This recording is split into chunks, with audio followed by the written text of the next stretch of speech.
Good day everyone. So today we're going to discuss our topics through video, which is designing fitness program. What is fitness program? A fitness program is a planned set of physical activities. It is designed to improve health and physical performance.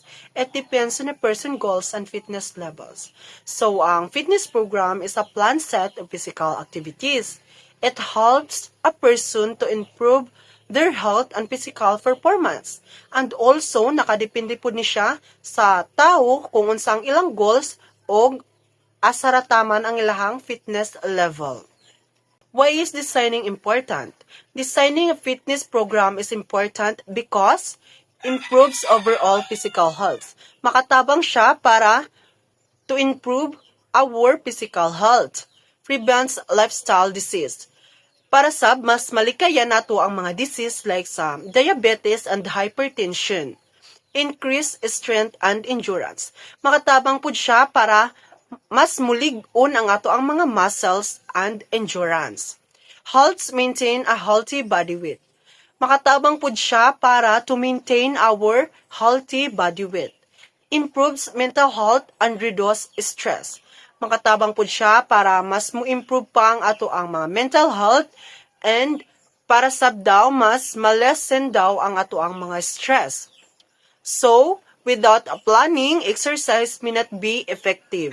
So, we have here components of a fitness program. Warm up. So, before ka mag-execute exercise, dapat mag-make sa ka or magbuhat sa ka o warm up para mas ma-prepared ang imuhang body and para sab mas malikayan ang mga injuries. Cardiovascular exercise. This exercise like jumping, running, or walking, kanina mga exercise ang makahelp sa ato para mas very functional ang ato ang mga heart and lungs. Strength training. This exercise like squat, push-up, weightlifting, kanina mga exercise makatabang para mas lig-un ug mas kusgan ang ato ang mga muscles. Flexibility exercise.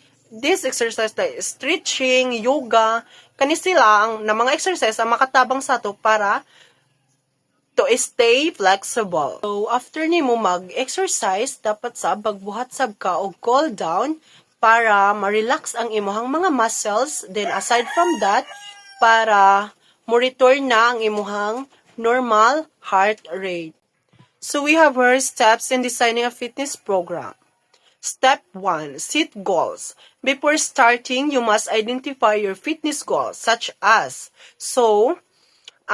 before ka mag-start sa imuhang exercise, dapat na kay goals nga gusto ni mo ma-achieve or gusto ni mo ma-apply sa imuhang self. Examples, weight loss, kung gusto ba ka magpabawas og timbang, or muscle gain, kung gusto ba ni mo mas dako pa or mas ligon pa ang imong mga muscles. Improving endurance, kung gusto ba ka mas mo-improve pa ang imong endurance. And improving flexibility, kung gusto ba nimo mas more flexible pa ka. Step 2. Assess a fitness level. It is important to evaluate your current condition. Of course, kung gaplan ka nga mag-exercise ka, dapat sab nakabalo ka sa imong fitness level or current condition para sab mas malikayan tong mga injuries nga possible nga mahitabo sa imo. Check body weight and BMI. Of course, always nimo gina-check dapat ang imong body weight kung ikaw ba ay underweight or healthy or overweight.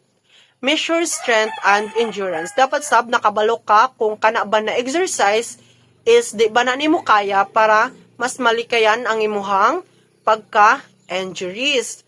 Perform simple fitness test. Mag-perform pud kuno ka og mga simple fitness test like sa jumping jacks para mahibaw-an nimo ang imuhang kung asara ang imuhang fitness level. Identify physical limitation. Dapat sab nakabalo ka sa imuhang physical limitations para malikayan tong mga possible na injuries nga pwedeng mahitabo sa imo. This helps prevent injury and ensures proper exercise intensity. Good day everyone. So, the last steps in designing a fitness program is applying the FIT principle.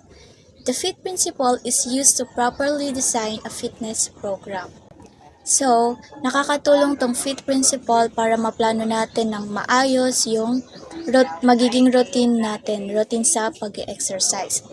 FIT, R stands for frequency, intensity, time, and type. Sa frequency, how often you exercise, like how many times in a week ka na nag-exercise, like for example, 3 to 5 times per week. So, importante ito kasi kung regularly ka na nag-exercise, so ibig sabihin mag-improve yung health mo. Then, kapag naman rarely lang, kung bihira ka lang nag-exercise, then possibilities na walang improvement yung body health mo. So, in intensity naman, how hard you exercise. Kung light, moderate, or hard, or the vigorous. So, in intensity, para maiwasan yung injured o kaya health problems, kung nagsisimula ka pa lang na mag-exercise, dapat sa light exercise ka pa lang. Then, kapag nakita mo na yung body mo na nag-i-improve na, then pupunta ka na sa moderate. So on in sa sa vigorous para maiwasan yung injury, yung mga health problems. That's why it is important. Sa time naman, how long you exercise. Like for example, 30 to 60 minutes.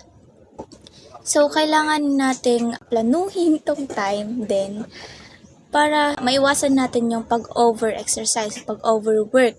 Then sa type naman, what kind of exercise you do. So importante din planuhin tong type.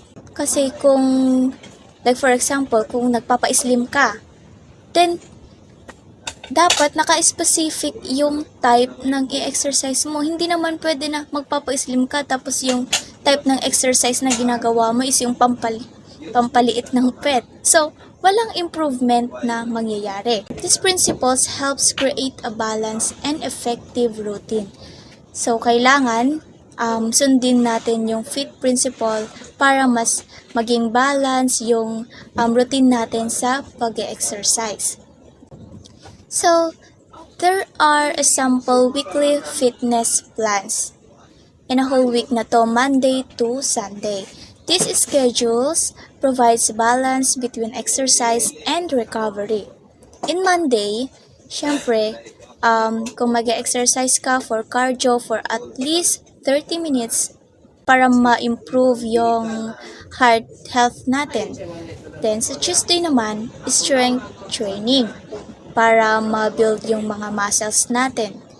Then, sa Wednesday, kailangan mong mag-rest or pwede ka rin mag-exercise pero yung mga light activity lang para makarecover naman yung body natin. Iwas injured or something para hindi ka rin mabima.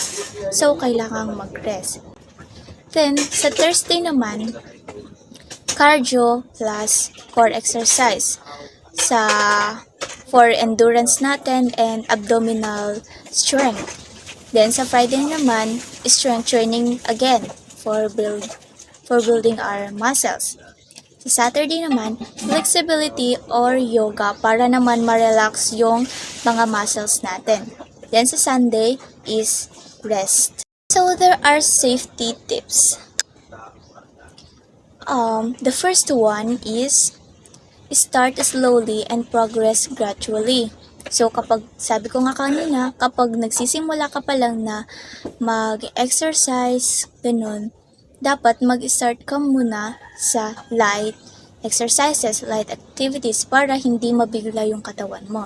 Then, kapag nakikita mo na nag-i-improve na yung body mo, then, pumunta ka na sa moderate, then sa vigorous. Second is stay hydrated. Dapat kailangang uminom ka ng tubig before and after exercise para iwas dehydrate. Then, wear proper workout clothes and shoes. Dapat gumamit ka ng clothes na comfortable ka sa pag-exercise. Kasi kung gagamit ka ng jeans, ng pants, syempre hindi ka makakapag-execute ng maayos. That's why dapat i-wear mo yung proper workout clothes para sa exercise. Then, listen to your body. Kung nafe-feel mo na parang natatired ka na ba, ganun. So, kailangan mong mag-rest. Ayan. Kagaya rin ng kapag may nararamdaman ka ng pain, ganun, dapat mag-stop ka na agad. Kasi safety should always be a priority. Then, sa final conclusion, designing a fitness program is important to achieve health and fitness goals safely and effectively. So, kailangan planado lahat yung routine natin sa pag-exercise para yung fitness goals natin is maging safe, iwas injured or health problems, ganun, para maging effective yung goal na gusto natin for our body. Then, a good program should be balanced, personalized, and based on the FIT principles. So, kailangan sundin yung FIT principles para maging effective ang fitness goals natin. With proper planning, consistency, and discipline, anyone can improve their physical fitness and overall well-being. So, that is all about the designing fitness program.